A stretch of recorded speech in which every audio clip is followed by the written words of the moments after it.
All right, so as you guys can tell on the thumbnail, it was a joke. It's a joke, okay? Calm down, it's a joke. It's kind of a joke. Kind of, yeah. but let's be real. When all this EPA stuff really kicked off, like for real, like DPF regulated stuff, it was during that time. So anyways, guys, what is up? Thank you so much for stopping by at the channel. I have Rustbelt Mechanic with me, and I want you to stay tuned because yet we are going to do a few more videos here, and really pumped. He is actually from Ohio. I'm here in Michigan, so it's really cool when we can actually meet together and do stuff. So I've been talking a lot about this whole EPA stuff right now, and I don't know if you watched D-Max Rhino's video. I know you did. Yes, I did. It was a good video. Yeah, it was really well explained. I know I explained my opinion on it and my beliefs on it. We are diesel enthusiasts. We love our trucks, and this has been almost nearly a decade now of tuning, deleting, just enjoying life, man. Loving those Duramax Power Strokes and Cummins, all right?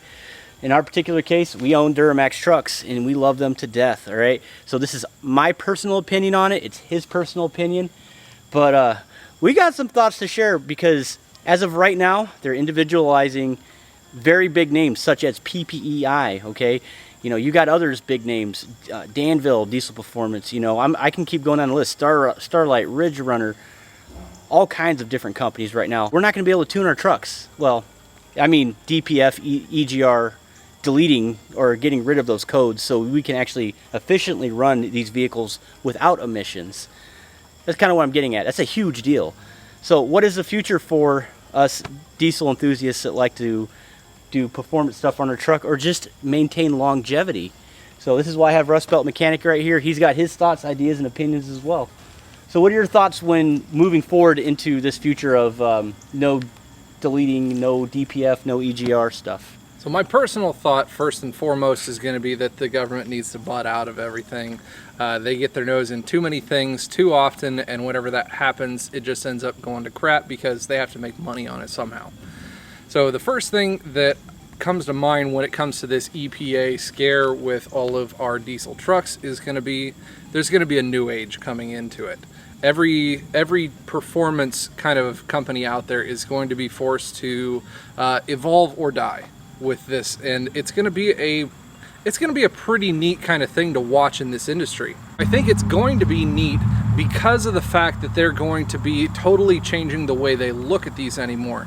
Yes, there's still going to be those LB7s out there, the early LLYs and everything that you're going to be able to, I guess, skirt under the radar for a lot of those things, especially with how the Clean Air Act is run and what we're seeing in going through Congress right now, trying to save the fact that we do use these vehicles for off-road and race use applications still.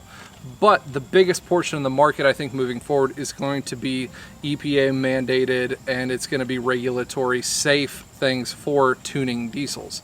I don't think tuning is going anywhere, but it's still going to have to be EPA regulated. They're going to have to still have emissions equipment on them, but I think it's going to be a whole new kind of diesel race out there. Just like the last, I'd say 4 or 5 years, it's been a big race to get to 1,000 horsepower. 5-8 years ago, you couldn't see having a 1,000 horsepower truck like that. That's full race truck, right? Mm-hmm. Yeah, but now what? We see 1,000 horsepower trucks that are daily drivers. It's not that big of a deal to see them. I mean, Diesel Power Magazine's full of them. So you're seeing that more and more. I think the new race is going to be who can hit 750 horsepower and still be, you know, EPA compliant, who can hit 900 horsepower, still have a DPF on it. Is it going to be possible? I think those are the big questions that are going to be followed up with. Exactly, and what really gets me super excited about this situation right here, and I'm just going to say my personal take on this one, is that I own an LBZ. I know I mentioned in the last video, I think I would say the most sought after diesel out there on the market on Duramax end here is going to be the LB7 first generation, since there is no emissions. But I know from my understanding and my research that they're actually not really focused on anything 07.5 or below, or should I say the classic body style or the classic HD. So that's exciting. Yeah, it is. I mean, anything that's pre-diesel particulate filter pretty Correct. much is what DPF. they're looking at, because that's pretty much a big filtration screen stuffed in there to your exhaust. Nitrogens of oxide gases from entering the atmosphere converts all that over to oxygen. That's all that those things are. So it's going to be neat seeing how the market actually changes to this. And I personally think that if the APA is going to go after anyone, it's going to be the larger companies. And those are going to be the first ones that are going to have to evolve with all of this big scare with it. So you'll see the big ones that are going to be coming out with more EPA compliant kind of parts to it. And it's kind of neat to see. But I think that if more of the larger companies become EPA compliant faster, I think the EPA will likely back off of things. And that will leave kind of a paved road for a lot of smaller guys in the industry who still, I guess, more or less under the table kind of tune kind of things. And I don't think there's going to be as big of an issue with it. And I think things will kind of glass over the top as long as the big guys are the ones who are playing ball. Correct. And the big guys, in my opinion anyways, would be, you know, your banks, your HSP, WCFAB, SDP. I think those are going to be your big players in this one right here in the Duramax world. Like we were talking about emissions compliant parts, EGRs, DPFs, better flow. I am super pumped and excited about the way things are going to move forward with, I guess, diesel performance. But at the same time, I am extremely bummed, and it really does suck. You know, I mean, it does. It's but kind of we're going to depressing. embrace it. We're going to embrace it, and we're just going to see what ends up happening. It's kind of depressing in some aspects, but you're going to see two lines happen here. There's going to be guys that take these trucks, and they're just going to go all out with the old ones and make them those full race trucks because they don't want to have to deal with it in their area. Which, you know, is cool for the environment and everything, but, you know, that's not what the majority of people want to see. But the cooler thing is that I think there's just going to be a whole new class of racing and diesel performance to the market. I think even in 2020, 21 maybe, for diesel performance and, say, the diesel power challenges, I think there's going to be an EPA regulatory section of it. Can you hit whatever horsepower? And then let's go over here to the smog machine. Can you pass our EPA regulations? Yeah, and I think that's going to be, exactly, he hit the nail on the head. I think that's going to be a lot of fun to see. So I don't want to put a huge scare across this community right here.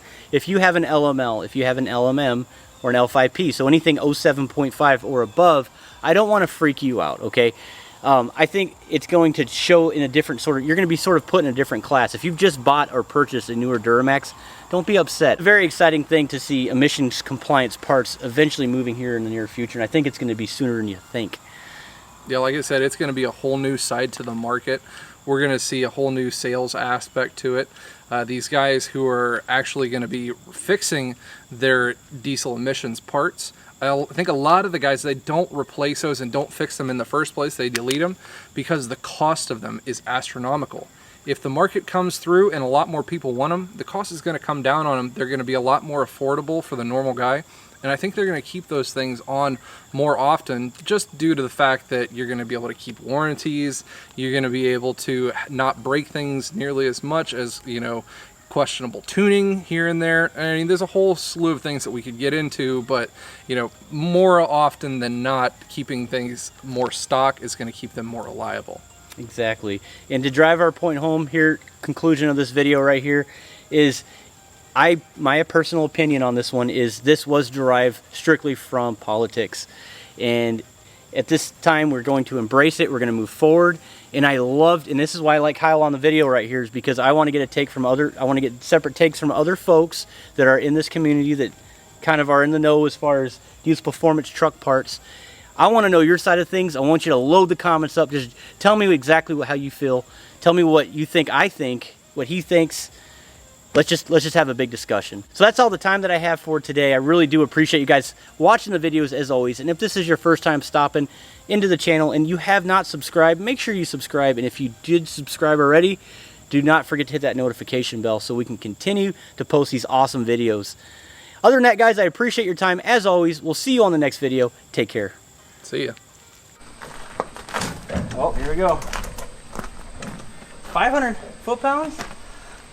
Oh, here we go, right here. That was a little too much. I think I went a little overboard with that one, but it's all right. That's all right. It'll send. It's 500. It's probably 512 now. Snap on, cranked up.